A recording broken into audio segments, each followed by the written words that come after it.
your name and media outlet and who your question is directed to this afternoon. We'd like to welcome those tuning in this afternoon and watching on the Rogers Television Facebook page and YouTube channel, as well as those listening on Global News Radio, AM 980, and those watching on the CTV London website. We'll get to the opening statements right away, and we'll start with London Mayor Ed Holder. Mayor Holder. Well, thank you, Beth, and good afternoon, everyone. I'd like to start today with an update on enforcement over this past weekend. The City of London bylaw enforcement officers partnered with the Ministry of Labour and the Health Unit to conduct joint inspections. Now, a number of retail locations were visited, and all were compliant with regulations. On Sunday, they were at White Oaks Mall and inspected every retail premise, including the food court. Once again, there was full compliance. Late Friday, however, there was a charge issued to a retail store that was actually inviting customers not to wear masks, and so a fine of $880 was issued to the proprietor of the store. Again, to remind us all, wearing masks matters.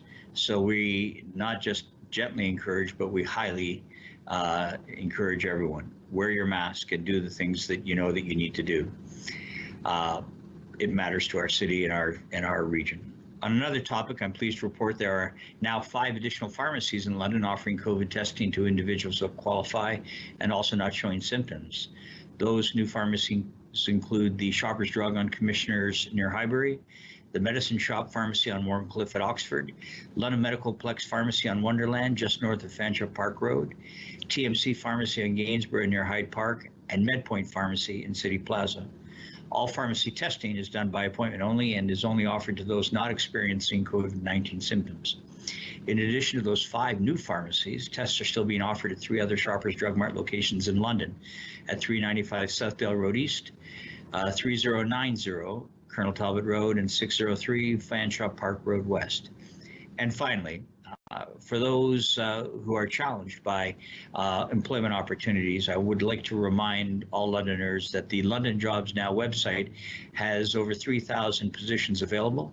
We encourage people, particularly those who are concerned as a result of potential job losses as a result of COVID and or are just simply looking for work. Go to londonjobsnow.ca, perhaps it will help, and we'll also direct you to the transit that gets you to work on time and back home again, and also the daycare centers that are nearby as well. So with that, that's all for me, Dr. Mackie. Perhaps I could pass it over to you, please. Thanks very much, Mr. Mayor. Well, provincially, we saw a very heavy caseload over the weekend, 2 days of about 1,000 cases per day. When we look locally, we did have 9 Friday, 4 Saturday, and 14 yesterday. When you recognize that London and Middlesex together are about 3% of the population, we should be getting about 30 cases a day if we're following the provincial average. So very happy that we're still less than half of that. Encouraging, but of course, it's also a sign that we need to continue to take the protective measures that we have, including, as the mayor says, masking and avoiding unnecessary contact, because that's what's really keeping our community ahead of many others who have fallen down in the last few weeks. A couple of other developments over the weekend. You saw a yoga class in Vancouver that had to be shut down. Studio shut down after several classes developed cases, all related to an outbreak at one studio in Vancouver. Also, a number of reports around COVID-19 cases and outbreaks associated with cheerleading, including a major shutdown of a cheerleading program in North Carolina over the weekend. In terms of the orders that we implemented last week, thanks to everyone who reached out with the support for the revised sport-related order. It was much appreciated. There is one clarification that we've made for those who have been in touch directly. Many folks have asked about plexiglass barriers and if they can replace masking for the instructor in a class. What we're looking at, because air flows around plexiglass barriers, what we're asking is that people who choose that option would implement a floor to ceiling plexiglass enclosure with either 4 sides or 3 sides attached to a wall. It's not just a barrier on one side that we know the air can travel around, particularly in those high intensity classes where people are in there for some time and working quite hard at their sport. We've also come to a place that I think will move us forward in personal service settings. We're in the process of revising the order that will go into effect midnight tomorrow, so that instead of discontinuing all services that require the removal of a mask, we instead require the provider of that service to be wearing a medical grade mask. We have research showing that medical grade masks, they do protect the people around you, but they also protect the wearer. So if the staff are wearing those medical grade masks in close proximity with a customer, there is some degree of protection. It's not perfect, but it's better than nothing. And we'll be monitoring that situation closely to see if further restrictions are required there. The other thing that we are requiring in that setting, of personal service settings, where people are providing services that require the removal of the mask, is that the staff in those settings are educated by the management and ownership to make sure that the staff are aware of their risk. When you have clients that aren't wearing a mask, the staff are at risk, even if they're wearing those medical grade masks. So we want to make sure that the people who are choosing to work in those environments are making an informed choice so that they can understand their risk before deciding to provide that service or not. That's it for me for now. I'll happily pause there and take questions. Great. Thanks very much, Dr. Mackie and Mayor Holder, for those opening statements and updates this afternoon. We'll get to the questions right now. We do have quite a few in queue. We'll start with Jennifer Beeman from the London Free Press. This question is for you, Dr. Mackie.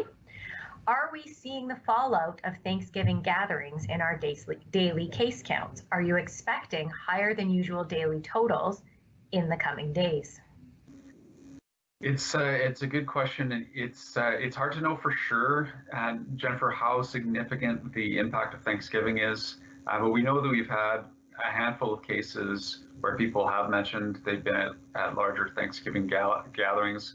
We also know that there are a number of unexplained cases. We're having a growing number of community cases that don't have any link to any other case or any other real explanation, and that very much could be related to Thanksgiving gatherings or secondary cases caused by those who are infected during the Thanksgiving weekend. Thanks, Dr. Mackie. Our next question is for you. It comes to us from Amanda Tassioni from CTV News London. Dr. Mackie, with high provincial numbers, has anything changed in terms of trick-or-treating safety recommendations since last week? And with Halloween on Saturday, are there more concerns about adults partying?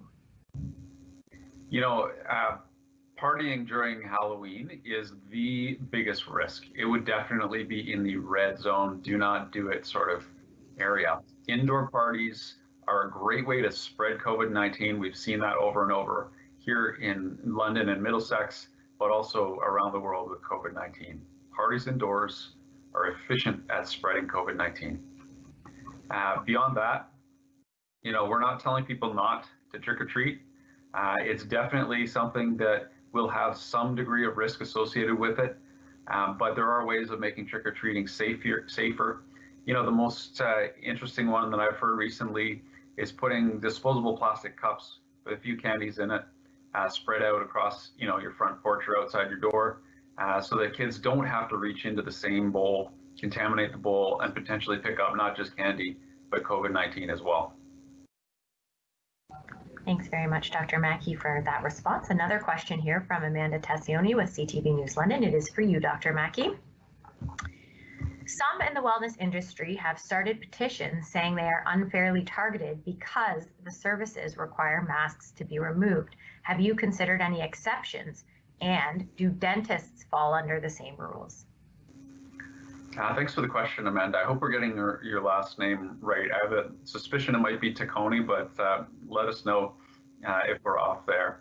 So, you know, in terms of the services that require the removal of the mask, the change that we announced earlier in this briefing will be that those services are not prohibited in the region, but they will require that the provider wear a medical grade mask so that there's a bit of protection for the person wearing that mask as well.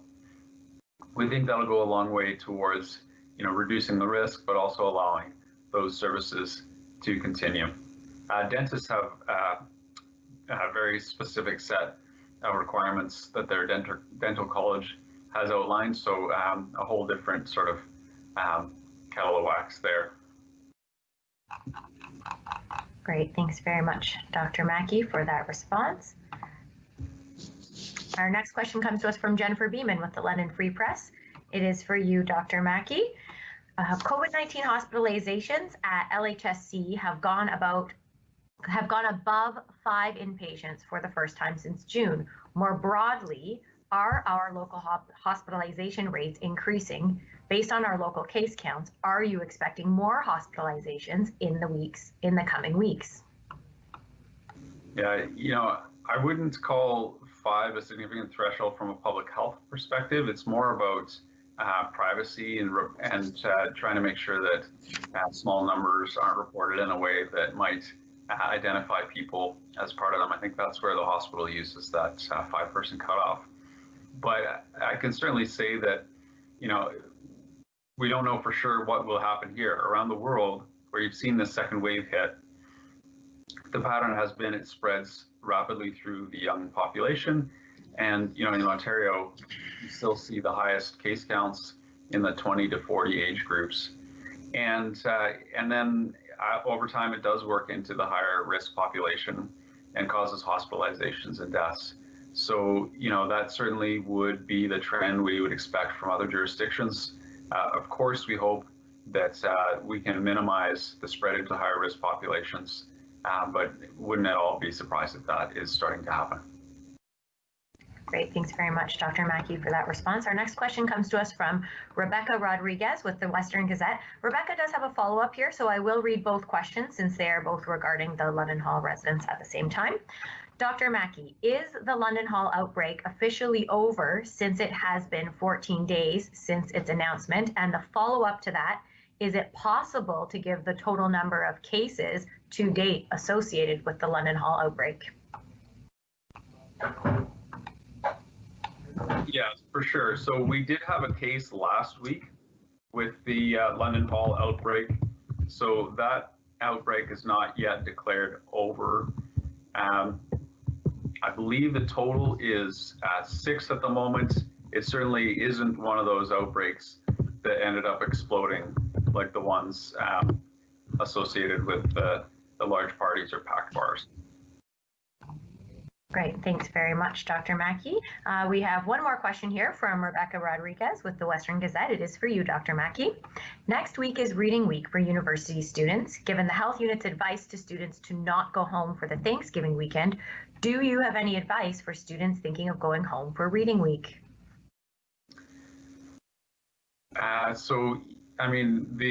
We know that travel to those hot zones is one of the major ways that COVID-19 spreads. And we know that, there are several large jurisdictions in Ontario where the rates are, 2 to 5 times higher than what you're seeing in Middlesex and London.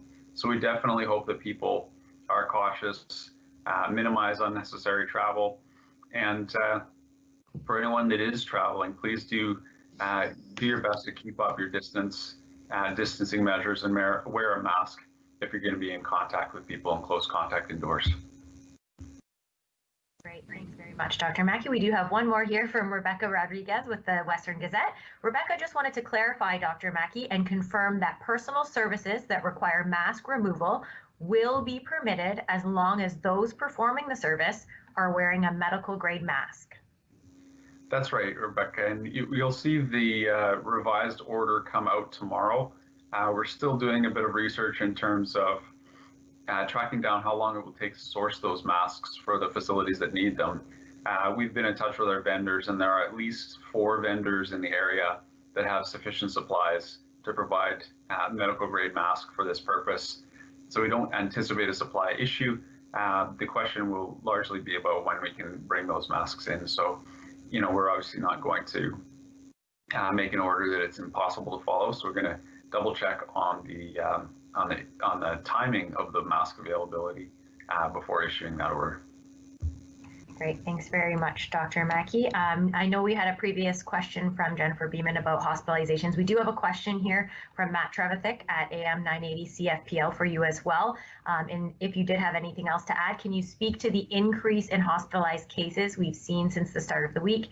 The health unit's hospitalized tally has risen by 6 since last Monday. Well, I mean,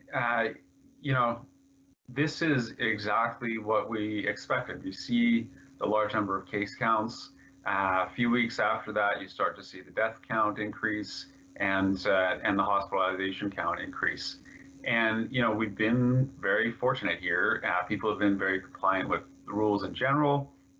So our case counts are lower than across the province, and the number of people that are needing care or having severe, negative outcomes are relatively small. But it is happening, and we will likely see more of that. Across the province, the trend continues to be a pretty sharp increase in cases. And although, we're a smaller jurisdiction, our numbers are going to bounce around a fair bit. We, in general, have followed the provincial trends. And so, we expect that to continue. It's a worrying development, not unexpected, but it's just another reminder that this pandemic is not a joke, and we all need to take it seriously. Thank you very much for that response, Dr. Mackie. Our next question comes to us from Sawyer Bogdan at 980 CFPL Global News. This question is for you, Dr. Mackie. Dr. Mackie, a group of local fitness businesses penned a letter to you saying the restriction implemented last week is not sustainable long term. Do you have a response? On this point, is the requirement that people stay 2 meters apart or 3 in those settings? Yeah, so the initial order that we had released on Wednesday was we were asking people to be 3 meters apart. The plan at that point was to try and have a single set of rules for all settings. It clearly became obvious that wouldn't work, and we'd have to have more specific rules for more specific settings. And so that's what we've done. The 3 meter, at this point, 3 meters is between classes. So if you have 2 classes in a large space, and we're not talking like a small multi-purpose room, we're talking about a large space with a lot of airflow that would allow for aerodynamics that are similar to those outdoors. If you have that sort of setting, you can have more than one class. They need to be separated by 3 meters. So the 2 meters is between participants for classes that have stationary participation like yoga or spin classes. 3 meters is to separate different classes. Thanks for that response, Dr. Mackie. Our next question comes to us from Matt Trevithick at AM 980 CFPL. This question looks like it is for you, Mayor Holder, but directed to Dr. Mackie as well. So we'll start with Mayor Holder on the response, and if Dr. Mackie has anything to add at the end, he can do so if he'd like. Mayor Holder, can you go into further detail about the business that was recently found to be not compliant? We don't tend to identify an absolute specific. It was a retail store that indicated on their front window where they invited customers to not wear masks, which of course is ridiculous. And from our standpoint, enforcement came in right away, dealt with that issue, and provided a fine for the operator of that business.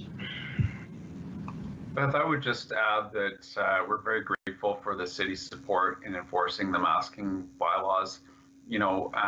One of the things that the city has really added is their ability to respond 24/7 to the email inbox for COVID order concerns at london.ca. That's a real asset that has helped us to deal with some of those issues that come in after hours or over the weekends. Thank you very much, Mayor Holder and Dr. Mackie, for that response. Our next question comes to us from Jennifer Beeman with the London Free Press. It is for you, Dr. Mackie. Are you able to provide any additional details on the latest COVID-19 death? Is her case connected to an outbreak, close contact, travel, or no known link? I can't provide a lot of additional information. All I can say is that it was not an outbreak-related case. Thank you very much, Dr. Mackie. The next question comes to us from Rebecca Rodriguez with the Western Gazette. Dr. Mackie, are you expecting an increase in cases after reading week? Yeah, appreciate the question, Rebecca. This really depends on how people behave. If people, we saw a major change in the student population after the outbreaks that we had in September. As much as behavior hasn't been perfect, we've seen a lot of less of the large partying and gatherings that led to the major outbreaks with, dozens and dozens of Western students and some Fanshawe students affected. So I'm hopeful, but certainly if people are going to those hot zones, Toronto, Ottawa, Peel, Durham, York, if people are going to the GTA and partying over the reading week, then yes, we will see new introductions and potentially an additional wave of infections on top of the wave that we're already having. Very much, Dr. Mackie. That leaves us with no more questions in queue for today. So that is a wrap for this afternoon. Thank you, Mayor Holder and Dr. Mackie, for joining us this afternoon. And thanks to the viewers and listeners out there who tuned in today as well. We will be back to join you on Thursday at 2 o'clock when we will be joined by Warden Kathy Burkhardt-Hudson. So we will see you on Thursday. Have a great afternoon and a great rest of the day.